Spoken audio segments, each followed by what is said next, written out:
Hi everyone. I'm in my workshop right now because I needed somewhere a little not quiet to record, but a little sort of better lighting, and I think there's actually better lighting in here than it is in my office.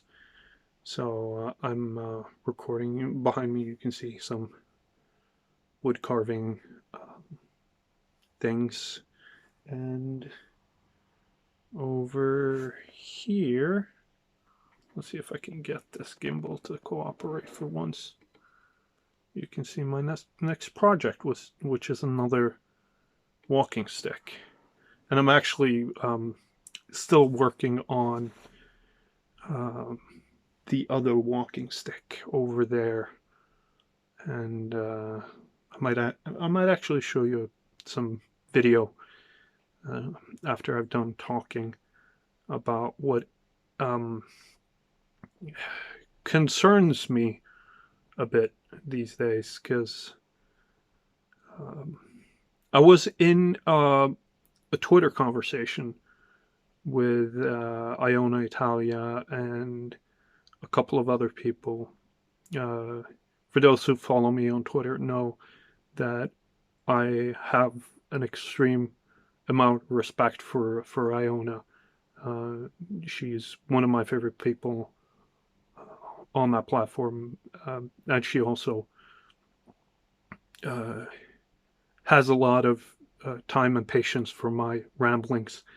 So uh, I respect her for that. But the thread started off with a tweet from Lori Penny, um, which basically asserted the idea um, that um, sunlight was not a good disinfectant for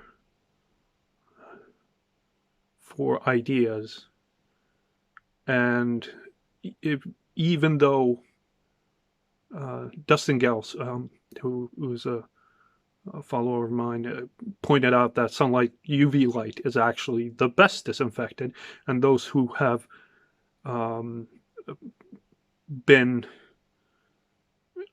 through the world of aquariums and aquaponics and fish farming in general, which I have. I used to sell fish and breed fish. Know that UV light kills bacteria. So, but that's not what worried me about the tweet. Was basically the idea of sort of cleansing the I uh, sort of cleansing the ideas from the world, memory holding, and to a certain degree. And it worries me because as someone who is creative and who sort of works in creative spaces and has a lot of creative friends and uh, enjoys the creative sphere like I do, and the people that I hang around with are a lot of creative people, and we have a tendency to sort of explore things that we're not supposed to. We are I hate to use this analogy. Oh, maybe I should use this one instead. We are the Life Erickson, because he doesn't have any genocide connected to him, as far as I know. Just some warfare with the local population. Um, but we are the Life Ericksons of the world. We, even though some of us explore ideas and thoughts in our own head, or we do it through writing, or we do it through um, sculpting, wood carving, which I do a lot of.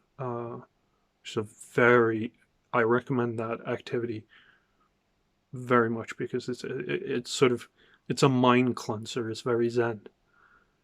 Um, we explore these ideas because we want to figure out what it is about them that either bothers us or to a certain degree appeals to us. So a good example would be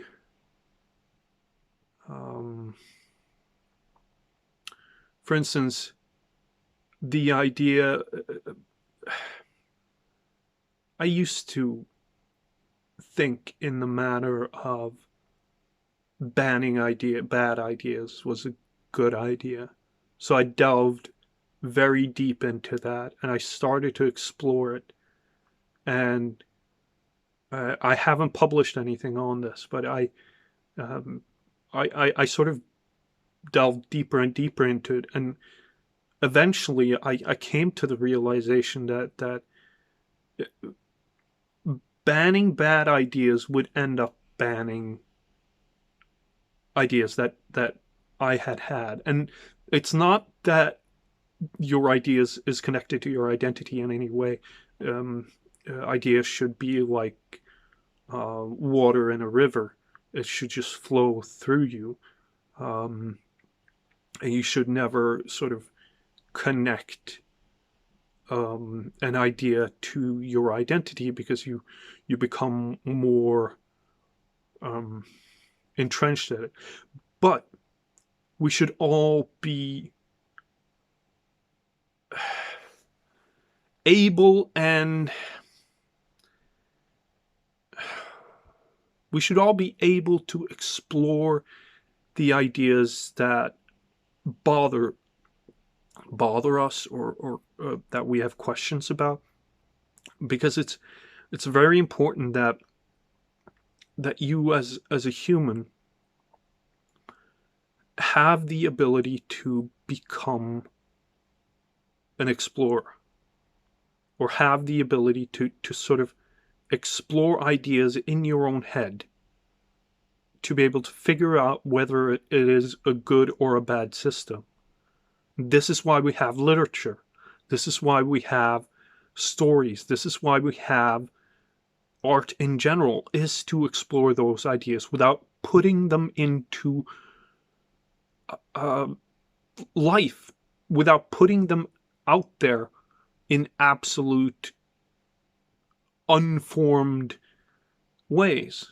It is what makes human beings. The ability to test out ideas without necessarily putting them to work. This is why, this is the job of the creative. This is the job of the storyteller. This is what we do. And yes, stories are there to entertain, but they're also there to dig at something bigger than us. To try and figure out what actually works. And when I see people start talking about cleansing bad ideas through the use of bleach, for instance, which was Laurie Penny's actual argument,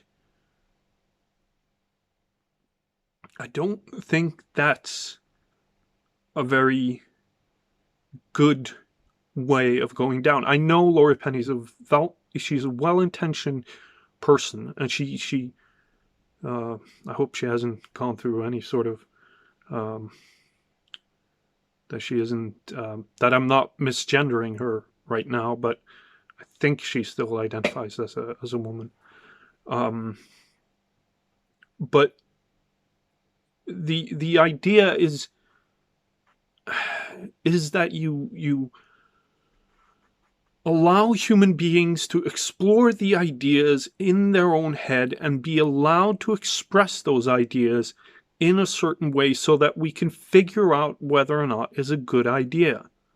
Through literature, through just speaking, through just having the idea in the first place. that is immensely important, because otherwise we go down roads which are paved with good intentions and lead to a very bad place. We all know this intuitively, but yet we still allow ourselves to be seduced by the idea of banning ideas that are not like our own, which is another reason why you should treat your ideas like water in a river. If they don't work, let them go. Just let them float down to the sea.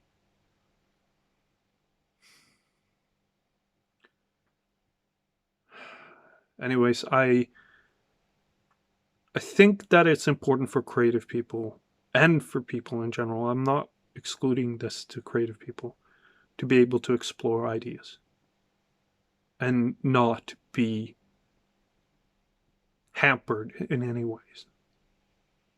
That was another Tuesday Thoughts. Sorry for not posting one last Tuesday. I was not feeling great, so I hope this video finds you all well. Thank you. And there she is. I've decided to name this Jormungandr, which is the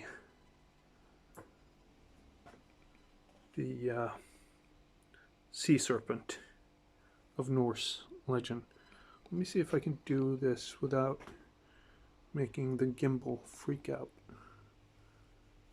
You can see the face now, to a certain degree. There you go. Oh, he keeps on focusing on the wrong things because I can't keep it straight. There you go.